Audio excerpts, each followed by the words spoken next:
Haleluya. Shalom jemaat GBI Ebenezer. Happy Sunday and happy Passover. Coba lihat kiri kananmu, karena masih social distancing, tidak usah bersalaman, tapi sapa dan katakan, saya senang lihat kamu di tempat ini. Saya bahagia karena Yesus bersama dengan kita. Haleluya. Berikan tepuk tangan yang meriah bagi Allah kita, dan siapkan hatimu untuk kita masuk dalam ibadah Paskah di hari Minggu ini. Puji nama Tuhan. Mari berikan tepuk tangan bagi Allah kita yang dahsyat. Haleluya. Mari bersatu di dalam doa. Kita berdoa dan kita mengucap syukur.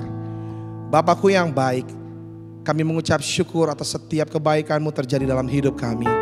Kami berterima kasih buat penyertaan-Mu yang sempurna dalam kehidupan kami. Di saat-saat seperti ini Bapa, di tengah-tengah masalah yang sedang terjadi di bangsa kami tahu campur tangan Tuhan selalu terjadi di tengah-tengah kehidupan kami. Kami bersyukur kami boleh ada sebagaimana kami ada. Semua karena anugerah Tuhan berlaku atas kami. Dan izinkan kami pagi hari ini boleh menikmati ibadah dari tempat kami masing-masing. Bersama dengan keluarga, bersama dengan rekan-rekan kami, dengan saudara kami. Kami boleh meninggikan nama Tuhan, memuji, menyembah, melompat, menari, bersuka cita. Karena kami tahu roh yang hidup itu ada di tengah-tengah kami. Dan memampukan kami untuk menikmati setiap kebaikan-Mu. Terima kasih Bapa. Kami tabiskan ibadah di hari ini ke dalam satu nama yang penuh kuasa, nama yang layak dipuji dan disembah, yaitu Yesus Kristus Tuhan kami. Kami berdoa dan mengucap syukur. Haleluya. Sama-sama katakan amin. Haleluya. Berikan tepuk tangan yang meriah bagi Allah kita. Haleluya. Mari saudaraku bangkit berdiri bersama. Lihat kiri kananmu, kasih toast dan katakan Allah kita dahsyat. Dengan pujian yang bersama dengan saya dengan penuh sukacita, dan nyatakan ya Allah yang membawa kemenangan bagi hidup kita. Haleluya. Angkat suaramu dengan saya, sama-sama katakan anak Allah, Yesus namanya, menyembuhkan, menyucikan, bahkan mati, tebus dosaku, kubur kosong, membuktikan Dia hidup. Oh yeah, oh yeah. Naikkan bersama pujian ini. Sekali lagi, angkat suaramu dan katakan, oh anak Allah, come on. Anak Allah, Yesus namanya, katakan menyembuhkan, menyembuhkan, menyucikan, bahkan mati, tebus dosaku, kubur kosong, membuktikan Dia hidup. Come on, sebab Dia hidup. Katakan ada hari esok, ada hari esok, sebab Dia hidup. Ku tak gentar, karena ku tahu Dia pegang hari esok. Hidup jadi berarti sebab Dia hidup. Tetap bertepuk tangan dengan penuh sukacita. Haleluya. Katakan anak Allah, oh anak Allah.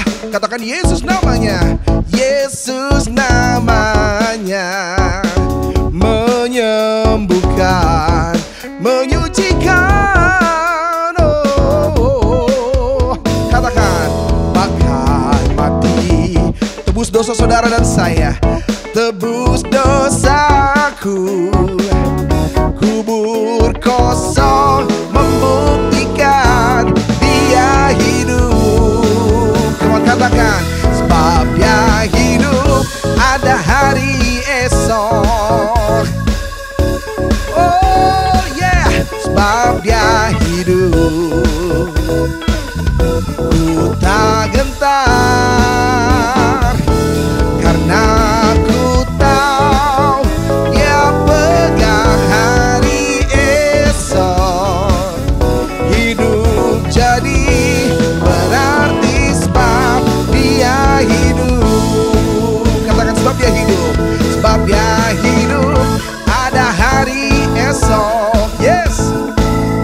katakan pujian ini, come on. Sebab Dia hidup, ku tak gentar, karena ku tahu Dia pegang hari esok. Hidup jadi berarti sebab Dia hidup, sebab Dia hidup, ada hari esok. Katakan, sebab Dia hidup,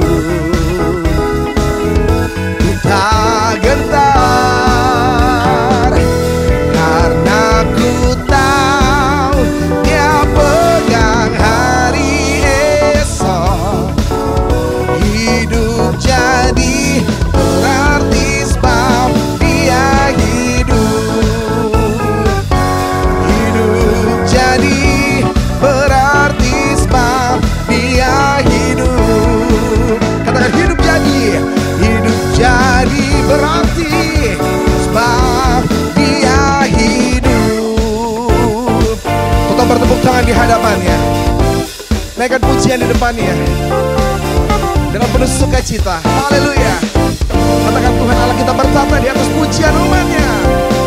Let's go. Oh Tuhan Allah kita bertata di atas pujian umatnya. Tuhan Allah kita bertata di atas pujian umatnya. Bila Allah hadir di tengah kita, kuasanya mengalir dengan dahsyatnya. Oh ada kuasa dalam pujian, bernyanyilah segenap hati dan jiwa. Sebab ada kuasa dalam pujian yang sanggup membungkam kekuatan lawan. Oh yeah, Dia bertata di atas pujian kita. Mari katakan, hey. Oh Tuhan Allah kita bertata di atas pujian umatnya. Mari katakan, oh Tuhan Allah kita bertata atas pujian umatnya. Bila Allah hadir di tengah kita, kuasanya mengalir dengan dahsyatnya. Yang percaya katakan, ada kuasa dalam pujian, bernyanyilah segenap hati dan jiwa. Sebab ada kuasa dalam pujian yang sanggup membungkam kekuatan lawan. Sebab ada kuasa dalam pujian, bernyanyilah segenap hati dan jiwa. Sebab ada kuasa dalam pujian yang sanggup membungkam kekuatan lawan, yang sanggup membungkam kekuatan lawan, yang sanggup membungkam kekuatan lawan.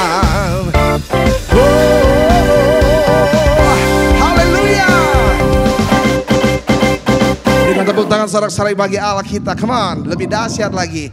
Kasih tos kiri kananmu dan katakan, Allah kita dahsyat. Haleluya, haleluya. Haleluya, mari dengan bersuka cita naikkan pujian ini bersama dengan saya. Janjinya berkata, Dia jadikan kita lebih dari pemenang. Bersama Dia kita cakap dalam segala hal. Mari, angkat suaramu dan katakan, lebih dari pemenang.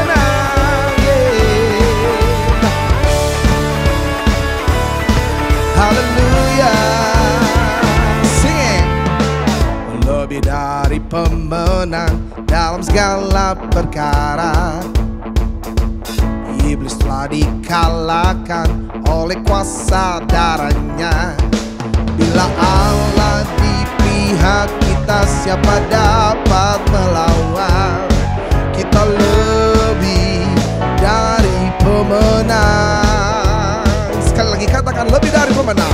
Lebih dari pemenang dalam segala perkara.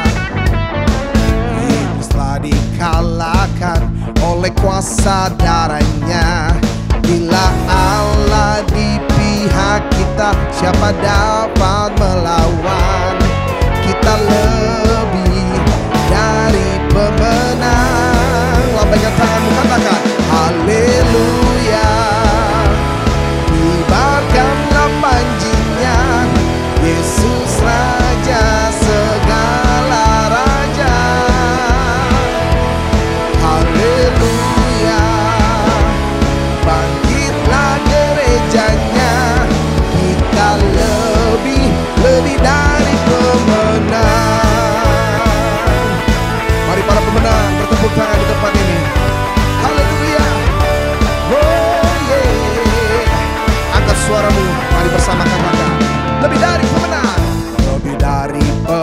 pemenang dalam segala perkara. Iblis telah dikalahkan oleh kuasa darahnya. Bila Allah di pihak kita, siapa dapat melawan? Kita lebih dari pemenang. Haleluya, kibarkanlah panjinya, Yesus Raja segala raja. Angkat tanganmu, katakan haleluya. Haleluya, bangkitlah gerejanya, kita lebih dari pemenang. Lebih dari pemenang, katakan amin. Oh yes, saya dan saudara lebih dari pemenang. Amin, karena kita punya Allah yang dahsyat. Sama-sama katakan, saya lebih dari pemenang. Oh, katakan kita lebih dari pemenang. Tunjuk kiri kananmu bila ada saudaramu, katakan kamu lebih dari pemenang. Yeah. Oh, kita lebih dari pemenang. Haleluya. Bila Allah di pihak kita, siapa dapat melawan? Kita lebih dari pemenang.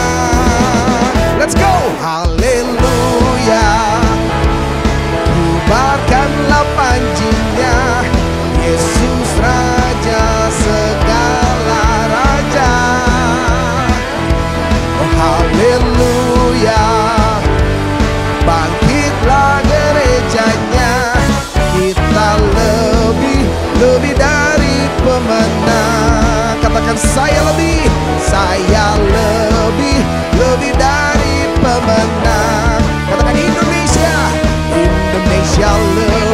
lebih dari pemenang. Haleluya. Berikan tepuk tangan sekali lagi bagi Allah kita. Mari saudara, siapkan hatimu untuk kebenaran firman Tuhan ditabur. Kami bersyukur atas pengorbananmu di atas kayu salib. Kau selamatkan kami, Kau layakkan kami untuk memanggil Engkau Bapa. Karya yang mulia tergenapi di dalam hidup kami. Terima kasih Yesus. Mari naikkan pujian ini bersama dengan saya.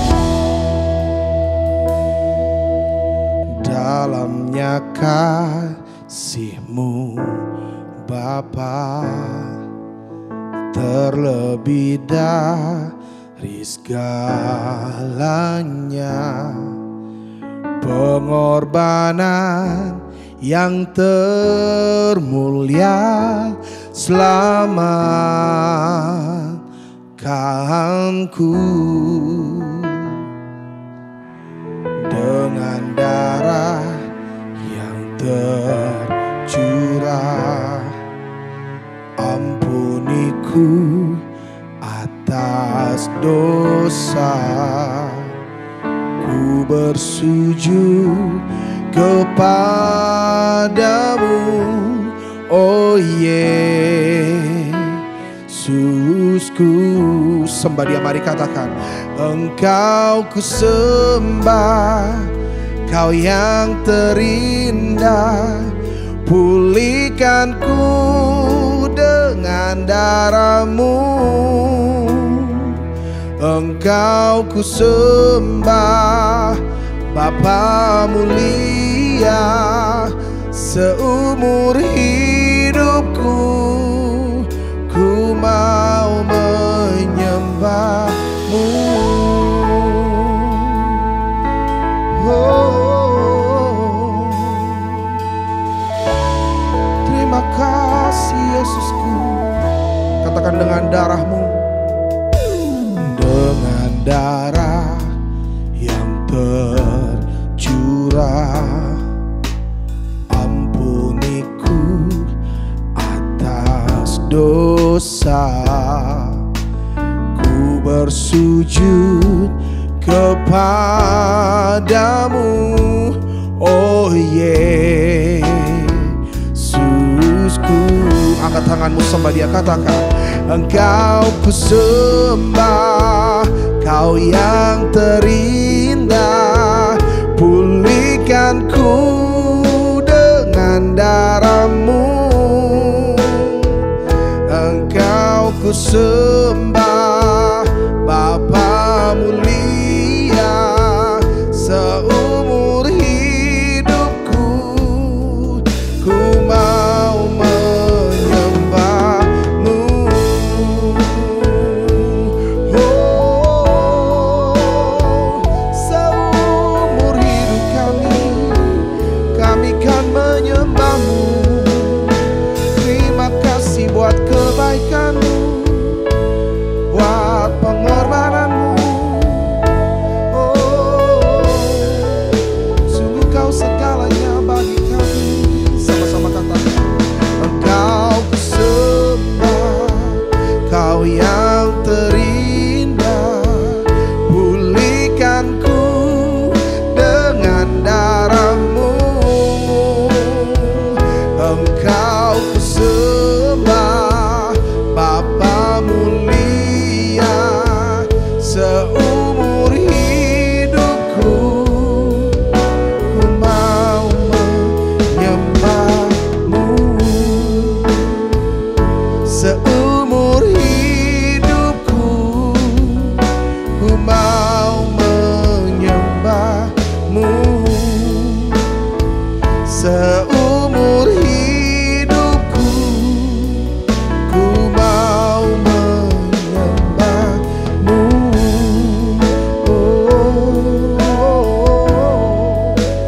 Dengan ucapan syukur di hadapan, oh terima kasih Yesusku. Seumur hidupku ku mau menyembah-Mu, senangkan hati-Mu. Oh. Sekali lagi naikkan pujian ini, katakan, Engkau ku sembah, Kau yang terindah, pulihkan ku dengan darah-Mu. Engkau ku sembah, Bapa mulia, seumur hidupku ku mau menyembah-Mu.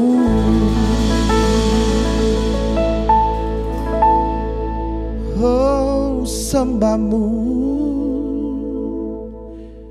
Oh. Mari kita berdoa untuk firman Tuhan. Bapa, kami bersyukur karena pada hari ini kami percaya bahwa Yesus Kristus Tuhan yang hidup, Tuhan yang bangkit, telah mengubah hidup kami dan memberkati kami. Biarlah pada hari Paskah ini Tuhan, kami diingatkan kembali bahwa Yesus Kristus adalah Tuhan yang telah memberikan kami kemenangan. Sehingga kami yang percaya kepada Tuhan Yesus, kami tidak binasa, tapi kami dibangkitkan bersama dengan Yesus Kristus. Kami bersyukur Tuhan karena pada hari ini kami boleh sekali lagi mendengarkan firman Tuhan. Bila firman Tuhan, berita Kristus yang bangkit menguatkan kami. Karena Kristus bangkit, kami percaya kami menjadi pemenang, bahkan lebih dari pemenang. Kami siap diberkati oleh firman-Mu. Di dalam nama Tuhan Yesus Kristus kami berdoa dan percaya. Yang percaya katakan bersama dengan saya, amin. Tuhan berkati. Shalom Bapak Ibu sekalian. Selamat Paskah. Yesus Kristus Tuhan yang hidup, Tuhan yang bangkit. Pada hari Paskah ini saya akan bagikan firman Tuhan yang berjudul Kristus sungguh bangkit, yang terambil dalam Lukas 24 ayat 6 dan ayat yang ke-7. Firman Tuhan berkata, ia tidak ada di sini, ia telah bangkit. Ingatlah apa yang dikatakannya kepada kamu ketika ia masih di Galilea, yaitu bahwa anak manusia harus diserahkan ke tangan orang-orang berdosa dan disalibkan dan akan bangkit pada hari yang ketiga. In the whole story of Jesus Christ, the most important event is the resurrections. William Phelps mengatakan bahwa dari seluruh kisah Tuhan Yesus Kristus yang kita bisa baca dalam Injil-Injil, Matius, Markus, Lukas, Yohanes, maka kita menemukan hal yang paling penting, kata William Phelps, adalah kebangkitan Yesus Kristus. Kenapa? Karena Josh McDowell pernah mengatakan kebangkitan Yesus Kristus dan kekristenan jatuh atau bangunnya itu bersamaan. Saya suka bertanya kepada jemaat, mana yang lebih penting, Natal atau Paskah? Pasti jawaban jemaat adalah, oh Paskah Pak Pendeta. Tapi faktanya adalah apa? Perayaan Natal kita rayakan dari awal Desember sampai akhir Januari. Bahkan kadang-kadang Februari pun masih ada acara Natal. Tapi kalau Paskah biasanya cuma hari Minggu saja kita peringati. Dan hari-hari lain tidak ada acara khusus tentang Paskah.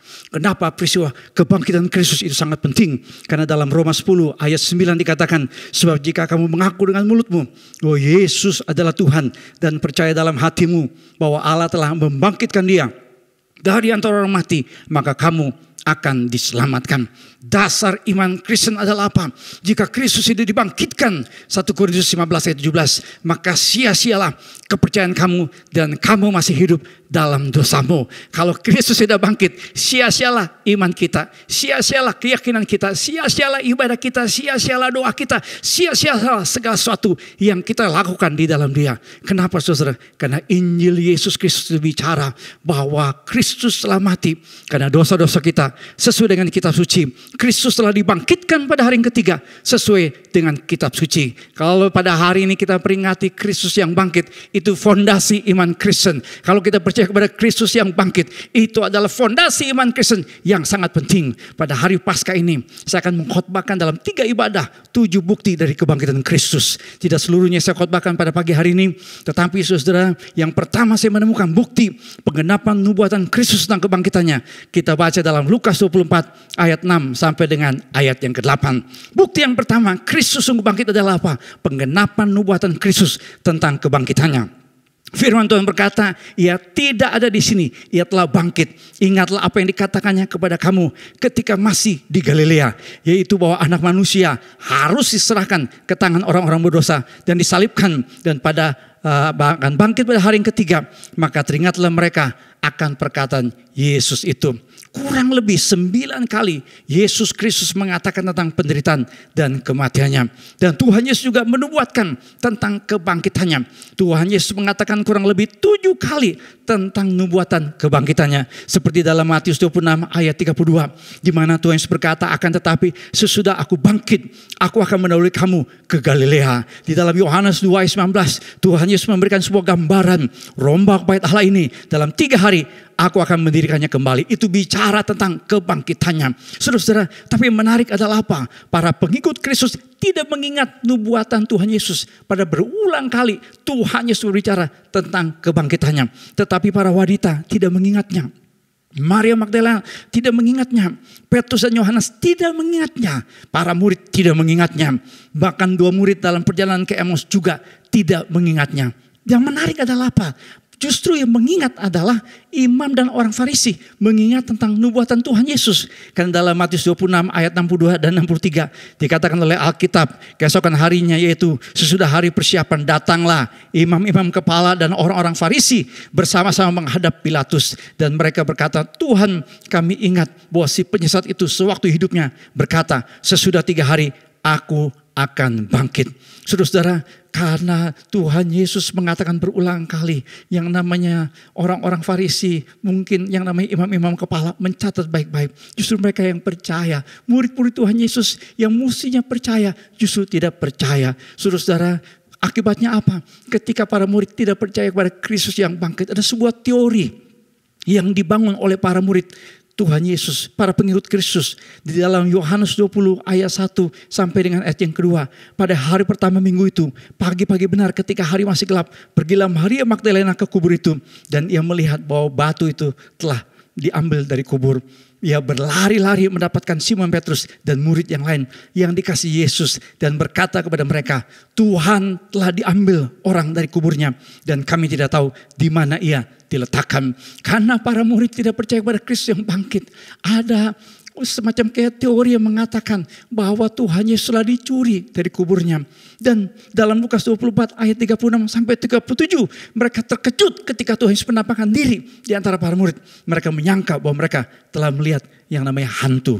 Saudara-saudara, saya menemukan kenapa para murid tidak mengingat apa yang Tuhan Yesus katakan. Kalau kita mengatakan berkali-kali, katanya menurut teori saudara, kalau seseorang mengatakan ada satu kalimat berkali-kali seperti orang tua ngomong sama anaknya supaya anaknya belajar, mestinya anaknya itu akan mengingat dengan baik. Demikian juga Tuhan Yesus harusnya mengatakan berulang-ulang kali tentang kebangkitannya, tapi para murid tidak mengingatnya. Kenapa? Karena ada yang namanya faktor eksternal. Murid-murid dikuasai dalam keadaan takut. Yohanes 20 ayat 19 dikatakan ketika hari sudah malam pada hari pertama minggu itu, berkumpullah murid-murid Yesus di satu tempat dengan pintu-pintu yang terkunci karena mereka takut kepada orang Yahudi. Orang Minang, orang Sumatera berkata karena mereka takut kepada orang-orang Yahudi. Mereka nyanyi tidak dengan suara yang keras. Mereka nyanyi bukan dengan setengah suara, tapi seperempat suara, seperdua suara. Mereka nyanyi nyaris tak terdengar karena mereka ketakutan kepada orang-orang Yahudi. Bahkan saya menemukan dalam Matius 26 ayat 33 sampai dengan ayat yang ke-35. Perkataan Petrus dan para murid. Ya, Petrus berkata kepada Tuhan Yesus sebelum Tuhan Yesus ditangkap dan disalibkan. Biarpun mereka semua tergoncang imannya karena engkau, aku sekali-kali tidak. Murid-murid termasuk Petrus berkata, kami tidak akan tergoncang iman kami. Tapi Tuhan Yesus berkata, aku berkata kepadamu sesungguhnya malam ini, sebelum ayam berkokok engkau telah menyangkal aku 3 kali. Kata Petrus kepada Tuhan Yesus, sekalipun aku harus mati bersama-sama engkau, aku tak akan menyangkal engkau. Semua murid yang lain pun berkata demikian juga. Ternyata mereka cuma janji, tinggal janji. Ternyata ketika mereka berkata mereka akan mati buat Kristus, mereka akan terus bersama dengan Kristus. Mereka semua dikatakan dalam Matius 26 ayat yang ke-56. Mereka semua meninggalkan Kristus dan melarikan diri. Mereka menyelamatkan diri masing-masing. Tadi dikatakan Tuhan Yesus bahwa yang namanya Petrus akan menyangkal Tuhan sampai 3 kali. Saudara-saudara, kalau kita pelajari fungsi otak, ada otak kiri, ada otak kanan. Nah, kenapa para murid tidak mengingatnya? Ternyata ketika seseorang dikuasai perasaan takut, itu otak kanan. Nah, saudara lihat gambar ini. Ya, saya suka menjelaskan ada otak kanan dan otak kiri. Kalau saudara pintar matematika, saudara cenderung pada otak kiri. Kalau saudara pintar musik, saudara cenderung pada otak kanan. Kalau saudara tidak pintar dua-duanya, berarti saudara suka makan otak-otak. Nah, saudara coba lihat dalam gambar ini. Ada ingatan jangka pendek, jangka panjang. Ada otak kanan dan otak kiri. Nah, ketika seseorang dikuasai perasaan takut, otak kanan yang dominan. Sehingga apa yang dia pernah hafal, apa yang dia pernah terima secara logika itu otak kiri, itu tidak berjalan. Makanya ketika saya berbicara tentang mengatasi perasaan kemarahan, ketika saya pernah khotbahkan bagaimana kita mengatasi perasaan amarah, kita harus menahan amarah kita selama 6 detik untuk memindahkan fungsi otak kanan ke otak kiri. Jadi keadaan para murid pada waktu itu dikuasai oleh perasaan takut. Kenapa? Karena keadaan yang menakutkan menguasai mereka. Saudara-saudara, sebagai orang percaya, saya khotbahkan pada hari Minggu lalu dalam Roma 12 ayat yang ke-12, kita harus bersukacitalah dalam pengharapan. Istilah sukacita adalah sebuah sukacita. Bukan karena kita mendapatkan mobil baru. Bukan karena kita punya yang namanya rumah baru. Bukan karena kita punya jabatan yang baru. Saudara-saudara, kita memiliki sukacita dalam Kristus. Yang bahasa Yunani dipakai istilah kara.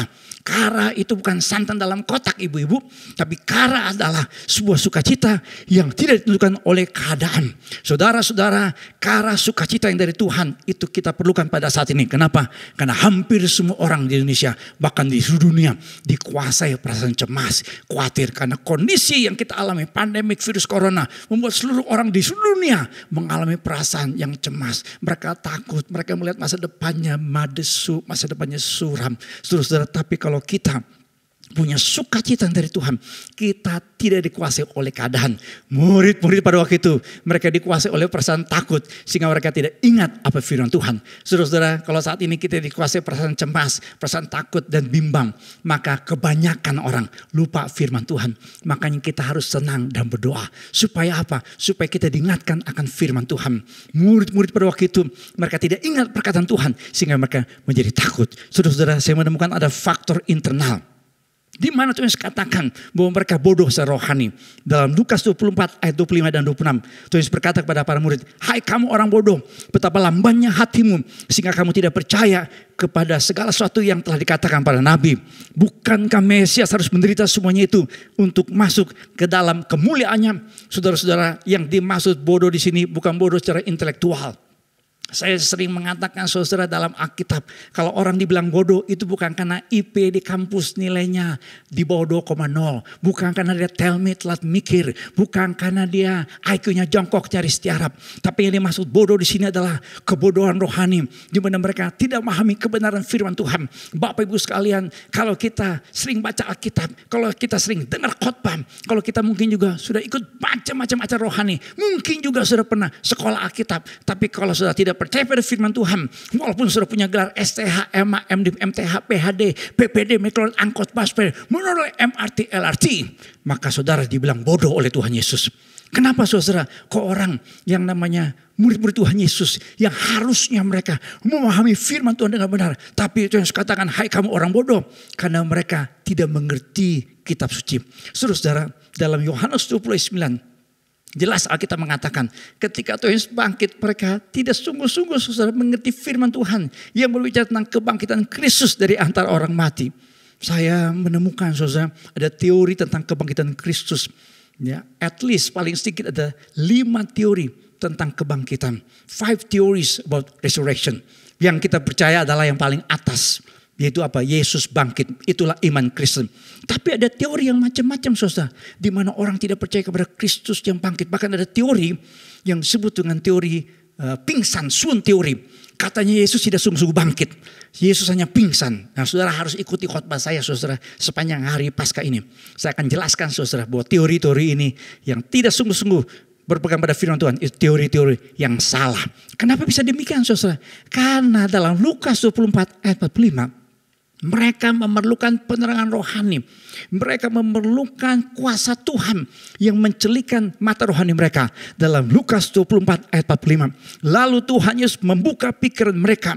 Terjemahan bahasa Inggrisnya diterjemahkan, then he enlightened their minds. Sehingga mereka mengerti. Kata Yunani ini dipakai adalah sunemi. Sunemi adalah sebuah kata Yunani yang selalu dipakai oleh Tuhan Yesus untuk mengerti. Bukan dengan intelektual, tetapi karena Tuhan yang memberikan kesanggupan untuk mengerti kitab suci. Saudara-saudara, saya mau saudara semua melihat ada 3 istilah penting. Ini mohon maaf, ini biasanya istilah yang kami bicarakan di sekolah teologi, yaitu revelation, inspiration, dan illumination. Saya tidak akan jelaskan karena ini bukan bangku di sekolah teologi, bukan bangku kuliah di sekolah teologi. Yang pertama ada namanya revelation. Revelation adalah Allah mewahyukan dirinya kebenaran kepada para nabi, kepada para rasul. Sehingga ada namanya inspiration, di mana para nabi dan para rasul menuliskan kebenaran firman Tuhan, Alkitab yang kita punya sekarang. Dan dari Alkitab masuk pada hati manusia ada namanya illumination. Jadi ikuti saya saudara, revelations, inspiration, dan illumination. Revelasi, pewahyuan, inspirasi, dan iluminasi. Iluminasi itu penerangan rohani. Kalau orang karismatik bilang itu yang namanya rema. Ya bukan remason. Sesuatu yang Tuhan bukakan sehingga kita mengerti firman Tuhan. Berapa banyak orang Kristen saudara sudah jadi anggota gereja. Berapa banyak hamba-hamba Tuhan saudara mengkhotbahkan firman Tuhan. Tapi ada banyak jemaat tidak mengerti firman Tuhan. Hidupnya dikuasai keadaan. Hidupnya dikuasai oleh masalah. Ketika dia punya masalah rumah tangga. Dia menjadi orang Kristennya 4L. Letoy, lesu, loyo, lunglai. Tetapi kalau kita percaya pada firman Tuhan, kita dibukakan mata rohani kita untuk mengerti firman Tuhan, maka saudara akan menjadi orang percaya yang hidup dalam firman Tuhan, percaya kepada Kristus yang bangkit, dan saudara menjadi pemenang dan lebih dari pemenang. Puji Tuhan, berikan kemuliaan buat Tuhan kita. Saudara-saudara, menurut sebuah survei 25% orang di Inggris yang mengaku beragama Kristen tidak percaya kepada kebangkitan Yesus Kristus. Survei yang sama juga terjadi di Amerika Serikat. Hanya 75% orang Amerika yang percaya kepada kebangkitan Kristus. Jadi artinya negara-negara yang mayoritasnya saudara, beragama Kristen, yang gereja-gerejanya hampir di setiap sudut perumahan ada yang namanya gereja saudara. Tetapi mereka tidak percaya kepada Kristus yang bangkit. Kenapa saudara? Karena mereka perlu mendapatkan penerangan rohani. Bukan sekedar bisa baca Alkitab. Bukan sekedar punya Alkitab. Bukan sekedar sudah hadir di sebuah gereja yang megah, yang mewah, yang luar biasa. Tapi perlu penerangan kebenaran rohani. Perlu adanya Roh Kudus yang membuka hati dan pikiran kita. Frank Morrison adalah seorang wartawan yang dulunya adalah wartawannya agnostis. Agnostis adalah orang yang sebenarnya antara ateis ya dengan yang namanya ya setengah percaya. Jadi orang agnostis itu seperti kayak meragukan yang namanya kebenaran iman. Jadi Frank Morrison pertama dia mencari semacam kayak satu bukti. Ya, dia mau tulis sebuah buku yang bertujuan untuk membantah fakta kebangkitan Kristus. Jadi semula dia adalah orang yang tidak percaya. Tetapi akhirnya dia menemukan hal yang berbeda. Judul bukunya yang berjudul Who Moved the Stone. Itu kebalikan dari apa yang semula dia mau cari data tentang yang namanya Kristus yang tidak bangkit. Tapi pada akhirnya Frank Morrison percaya kepada Kristus yang bangkit. Makanya dalam bukunya Who Moved the Stone, dia membuktikan bahwa Kristus sungguh-sungguh bangkit. Kenapa? Frank Morrison yang semula agnostis tidak percaya kepada Kristus yang bangkit. Pada akhirnya dia percaya karena Tuhan bekerja mencelikkan mata rohaninya. Lee Strobel juga demikian. Semula adalah orang yang ateis. Jadi dia percaya kepada Kristus yang bangkit. Tapi buku yang saya baca dalam versi bahasa Indonesia, dalam bahasa Inggris berjudul The Case for Faith, Lee Strobel pada akhirnya percaya kepada Kristus yang bangkit. Kenapa hal yang terjadi? Karena Roh Kudus yang mencelikkan mata rohani mereka. Saya mendorong iman kita sebagai orang percaya. Mari kita percaya dulu, baru kita mengerti. Kebanyakan zaman sekarang termasuk para murid pada zaman itu, mereka coba mau mengerti situasi yang ada.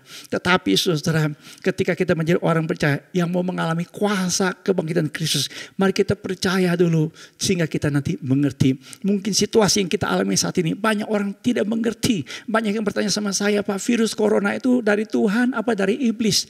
Ya, banyak orang bertanya-tanya dan memperdebatkan. Ada pendeta-pendeta juga yang mendiskusikan hal ini. Tapi saya mau berkata, we walk by faith, not by our sight. Tidak berdasarkan penglihatan kita. Kita berjalan dengan iman dan percaya. Biar Tuhan yang membukakan mata rohani kita. Sehingga kita mengerti kebenaran firman Tuhan. Khusus pada hari Paskah ini. Kita percaya kepada Kristus yang bangkit. Karena Tuhan Yesus mengatakan demikian. Buat setiap orang yang percaya kepadanya. Puji Tuhan. Berikan kemuliaan buat Tuhan kita. Haleluya. Yang kedua saudara. Bukti kebangkitan Kristus adalah bukti keberanian para murid bersaksi tentang Yesus Kristus yang bangkit. Dalam Yohanes 20 ayat 21 dan 22 dikatakan firman Tuhan, maka kata Yesus sekali lagi, damai sejahtera bagi kamu sama seperti Bapa mengutus aku, demikian juga sekarang aku mengutus kamu. Dan sesudah berkata demikian, ia mengemusi mereka dan berkata, terimalah Roh Kudus. Saya menemukan keadaan murid yang pada waktu itu takut kepada orang Yahudi. Dikatakan dalam Yohanes 20 ayat 19, mereka berkumpul dalam keadaan yang tadi kita baca, dalam keadaan takut karena orang-orang Yahudi. Tetapi setelah Kristus bangkit saudara, apa yang terjadi? Iman mereka berbeda. Dan saya menemukan ketika Kristus menampakkan diri kepada murid. Ini dia, kebangkitan Kristus selalu dikaitkan dengan pengutusan para murid untuk menjadi saksi Kristus. Itulah sebabnya bukti yang kedua bahwa Kristus bangkit adalah apa? Keberanian para murid bersaksi tentang Yesus Kristus yang bangkit. Karena tadi saya katakan berdasarkan firman Tuhan, data firman Tuhan yang kita temukan, para murid takut kepada orang-orang Yahudi. Tetapi setelah Tuhan Yesus berkata dalam Yohanes 20 ayat 21, Lukas 24 ayat 46, bahwa mereka semua diutus menjadi saksi dari Kristus yang bangkit. Mereka berbeda. Bahkan pada hari Pentakosta, Petrus bersama dengan para rasul berkhotbah di hadapan 180.000 orang. Pada hari Pentakosta kurang lebih menurut data sejarah ada 180.000 orang yang hadir pada hari Pentakosta. Dan Petrus berkhotbah dengan gamblang, jelas, tegas dan berani dengan berkata dalam Kisah Rasul 2 ayat 23, dia yang diserahkan Allah menurut maksud dan rencananya telah kamu salibkan dan kamu bunuh oleh tangan bangsa-bangsa durhaka. Tetapi Allah membangkitkan dia dengan melepaskan dia dari sengsara maut. Karena tidak mungkin ia tidak berada dalam kuasa maut itu. Sekali Petrus khotbah pada hari Pentakosta, 3.000 orang percaya. Kenapa? Karena sekali Petrus berkhotbah, saudara, khotbah Petrus adalah khotbah tentang Kristus yang bangkit dalam kuasa Tuhan. Saudara-saudara, ini yang terjadi pada hari Pentakosta, di mana Petrus dan para rasul mengkhotbahkan dengan berani Injil Yesus Kristus, Kristus yang bangkit. Bahkan kita menemukan dalam Kisah Rasul 4 ayat 19-20, mereka diancam oleh yang namanya tokoh-tokoh agama. Saudara mesti catat baik-baik, mahkamah agama Yahudi adalah mahkamah agama yang pada zaman itu bisa menjatuhkan hukuman mati. Jadi pengadilan yang dihadapi oleh Yesus itu juga dihadapi oleh Petrus dan Yohanes. Tetapi lihat dalam Kisah Rasul 4 ayat yang ke-19 dan 20. Tetapi Petrus dan Yohanes ketika mereka dilarang tidak boleh lagi mengajar dalam nama Yesus, tidak boleh lagi berbicara tentang nama Yesus, Petrus dan Yohanes berkata, silakan kamu putuskan sendiri manakah yang benar di hadapan Allah, taat kepada kamu atau taat kepada Allah. Sebab tidak mungkin bagi kami untuk tidak berkata-kata tentang apa yang telah kami lihat dan yang telah kami dengar. Saudara-saudara, perasaan para murid sebelum mereka percaya, mereka dikuasai oleh keadaan sehingga mereka takut. Mereka takut sama orang-orang Yahudi. Tetapi setelah mereka percaya, perasaan para murid berbeda. Mereka berani. Kenapa? Karena keyakinan mereka lah yang menguasai perasaan. Sebagai orang percaya, kita tidak boleh dikuasai oleh keadaan.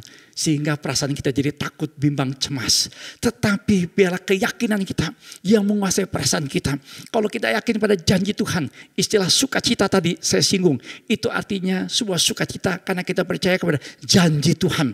Maka sukacita yang dari Tuhan itu menjadi kekuatan dalam kehidupan kita. Keyakinan kita itu yang menguasai perasaan kita. Seharusnya demikian. Saudara-saudara, tadi saya singgung tentang teori tentang kebangkitan Yesus Kristus. Tadi ada 5 teori. Yang pertama, teori yang disebut dengan kebangkitan Kristus. Ini iman yang kita percaya. Ini adalah teori berdasarkan Alkitab. Tapi ada yang mengatakan Yesus Kristus tidak bangkit. Ini yang dikatakan saudara dalam 3 teori. Ada yang disebut dengan the apostle were deceived, the apostle were myth-makers, the apostle were deceivers. Nah, saya mau singgung tentang teori the apostle were the myth-makers. Teori ini mengatakan bahwa kisah kebangkitan Kristus hanyalah sebuah karangan cerita dari para murid-murid Kristus sehingga menjadi sebuah mitos tentang kebangkitannya. Jadi mereka membangun satu teori, ini bukan teori berdasarkan Alkitab. Ini teori dari aliran teologi yang disebut dengan teologi liberal. Teologi liberal itu teologi yang menjadikan rasio otak di atas firman Tuhan. Jadi mereka mencoba menolak Kristus yang bangkit karena mereka tidak pakai yang namanya logika. Mereka pakai yang namanya logika, tidak pakai firman Tuhan. Jadi logika mereka di atas Alkitab. Dan mereka mengatakan, sebenarnya yang namanya kebangkitan Kristus itu tidak pernah terjadi. Itu cuma mitos di antara para murid. Jadi murid-muridnya cerita satu mitos, satu legenda. Jadi jika cerita maling kundang, kita kalau di Indonesia tahu cerita maling kundang, saudara cari datanya, faktanya. Gak ada yang namanya maling dan kundang, gak ada saudara. Gak ada yang namanya maling kundang, itu cuma legenda. Jadi para ahli dalam bidang teologi liberal mau mengatakan bahwa murid-murid hanya membuat semacam mitos. Saudara-saudara, saya mau tanya begini. Jika Kristus tidak sungguh bangkit dan hanya sebuah mitos, it's only a myth misalnya. If the resurrection is only a myth, kalau Yesus Kristus tidak sungguh bangkit dan kebangkitannya hanya sebuah mitos, mengapa? Pertanyaan saya. Mengapa para rasul Yesus Kristus rela mati menjadi saksi Kristus? Stefanus, martir pertama dalam gereja, rela mati di rajam batu saya mati.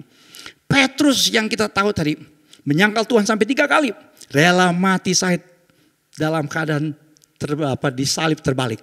Kalau saudara baca dalam sejarah gereja, yang namanya Petrus disalib terbalik di kota Roma. Yakobus rela mati syahid dan dipenggal kepalanya oleh Herodes. Andreas murid Tuhan Yesus rela mati syahid dengan disalib. Filipus mati syahid sebagai martir. Bahkan yang namanya Thomas. Thomas adalah salah satu dari murid Tuhan Yesus yang tidak percaya. Yang minta bukti tentang kebangkitan Kristus. Yang semula menyangkal. Pada akhirnya dia menjadi seorang martir di India. Makanya di India ada banyak saudara orang Kristen yang pakai nama Thomas. Pakai nama Thomas. Waktu di Amerika saya tanya sama teman-teman saya pendeta-pendeta dari India. Kenapa kok banyak pendeta-pendeta India pakai family name Thomas? Mereka berkata, kami percaya yang namanya Rasul Thomas itu datang ke India. Yang bawa Injil sampai ke India. Makanya kami orang Kristen di India banyak pakai family name Thomas. Thomas, Thomas. Saudara-saudara, kalau hanya sebuah mitos, mengapa para murid rela mati untuk Tuhan Yesus? Kalau saudara sungguh percaya Kristus bangkit, saudara harus rela mati buat Kristus. Kalau saudara sungguh percaya bahwa Kristus adalah Tuhan yang hidup, Tuhan yang bangkit, iman kita tidak boleh goyah. Iman kita harus percaya. Oh, ada banyak orang Kristen. Oh, nggak usah pakai diancam sama kelompok-kelompok yang anti dengan iman Kristen. Banyak orang Kristen imannya luntur, mengenapi lagu dangdut yang berkata, lirikan matamu, imanku luntur. Kalau saudara sungguh percaya pada Kristus yang bangkit, Iman saudara tidak bisa digoyah oleh apapun juga. Karena saudara percaya Kristus adalah Tuhan yang hidup, Tuhan yang bangkit. Berikan kemuliaan buat Tuhan kita. Haleluya, puji Tuhan. Saudara-saudara, apakah kita sungguh percaya kepada Kristus yang bangkit? Kalau saudara sungguh percaya kepada Kristus yang bangkit, saudara menjadi orang yang menang dalam berbagai situasi. Kemarin pada Jumat Agung, saya membagikan kisah seorang dokter anak yang harus menangani pasien-pasien yang terpapar virus corona. Kita tahu di Indonesia saudara banyak dokter terpapar dengan yang namanya virus corona ini. Karena virus ini jangkitnya sangat cepat. Tetapi dia berdoa. Dan dengan yakin percaya saudara, yang namanya Dr. Vimal Dewi Lukito ini, dia tetap melayani pasien-pasien yang terpapar virus corona. Saudara-saudara, pada hari Paskah kita sering nyanyi lagu Anak Allah, Yesus namanya, menyembuhkan, menyucikan. Saya senang ref lagunya. Sebab dia hidup, ada hari esok. Sebab dia hidup, ku tak gentar. Karena ku tahu dia pegang hari esok. Hidup jadi berarti sebab dia hidup. Pada hari Paskah ini kita diingatkan Kristus Yesus Tuhan yang hidup, Tuhan yang bangkit. Jangan gentar, jangan takut. Kita punya hari depan di dalam Tuhan Yesus Kristus. Karena dia Tuhan yang hidup, Tuhan yang bangkit. Tuhan memberkati. Selamat Paskah, Yesus Kristus Tuhan yang hidup, Tuhan yang bangkit. Amin. Berikan kemuliaan buat Tuhan kita. Puji Tuhan. Haleluya. Mari kita berdoa. Kami bersyukur Tuhan karena pada hari ini kami ingat Kristus Yesus Tuhan yang hidup, Tuhan yang bangkit. Karena Tuhan Yesus Tuhan yang hidup, Tuhan yang bangkit. Kami punya masa depan dalam Engkau Tuhan. Kami punya hidup yang kekal. Kami punya pengharapan yang kekal dalam Engkau Tuhan Yesus. Dalam suasana yang seperti ini kami diingatkan. Kami tidak boleh takut. Kami tidak boleh gentar. Karena kami ingat Tuhan Yesus ada dalam kehidupan kami. Tuhan Yesus menyertai kami. Memegang tangan kami. Dan memberikan kami kemenangan. Mari Tuhan Engkau pegang setiap tangan anak-anak-Mu yang mengikuti ibadah ini dari rumah masing-masing. Mungkin ada yang cemas, mungkin ada yang mulai takut, mulai ada yang bimbang karena pekerjaan, karena usaha, karena penghasilan yang mulai menurun. Mungkin juga ada yang sakit, mungkin juga ada anggota keluarganya yang terpapar virus corona. Tapi pada hari ini kami diingatkan Yesus Kristus Tuhan yang hidup, Tuhan yang bangkit. Kami percaya ketika Tuhan memegang tangan kami, menyertai kami, ada kemenangan, ada keajaiban, ada kesembuhan, ada jalan keluar, ada pertolongan Tuhan dalam kehidupan kami. Terima kasih Bapa, terpuji nama Tuhan karena Engkau memberikan kami kesempatan beribadah pada hari Paskah ini. Walaupun kami harus beribadah tetap di rumah kami masing-masing, tapi kami percaya Tuhan Yesus Tuhan yang hidup, Tuhan yang bangkit menyertai ibadah kami pada hari Paskah ini. Tuhan, kami mau berdoa untuk Indonesia. Kami berdoa Tuhan bagi Indonesia dan kami mau berkata buat Indonesia, Shalom bagi Indonesia, Shalom bagi Indonesia, Shalom bagi Indonesia. Berdoa untuk pemimpin kami, mulai dari Bapak Presiden, pimpin-pimpin tingkat pusat sampai tingkat daerah, di mana kami bersama-sama bangsa Indonesia menghadapi yang namanya pandemi virus corona. Berikan hikmat buat kami, berikan juga kekuatan buat para tenaga medis, para dokter, para perawat, dan juga para pasien. Tuhan berikan kekuatan. Kami percaya Tuhan, perlindungan Tuhan ada atas kami semua. Terima kasih Bapa, pada hari Paskah ini Tuhan, kami bersyukur, kami berkata haleluya, karena Yesus Kristus Tuhan yang hidup, Tuhan yang bangkit. Sebelum kami mengakhiri ibadah Paskah ini Tuhan, kami mohon berkat Tuhan secara khusus kepada Engkau. Mari jemaat Tuhan, kita angkat tangan kita bersama. Aminkan kalimat-kalimat berkat ini supaya digenapi dalam kehidupan saudara. Diberkatilah keluarga saudara, diberkatilah usaha dan pekerjaan saudara, diberkatilah pertumbuhan iman saudara, diberkatilah kesehatan saudara, dan diberkatilah masa depan hidup saudara. Saudara kasih dalam Tuhan, kembalilah, terimalah berkat Tuhan, kasih karunia dari Tuhan Yesus Kristus, kasih Allah Bapa, persekutuan pimpinan dan pengurapan Roh Kudus menyertai saudara-saudara sekalian dari sekarang sampai selama-lamanya. Haleluya. Yang percaya katakan bersama dengan saya, amin. Haleluya. Berikan kemuliaan buat Tuhan kita. Yesus Kristus Tuhan yang hidup, Tuhan yang bangkit. Dalam Kristus ada hari esok, ada kemenangan, ada keajaiban. Tuhan memberkati.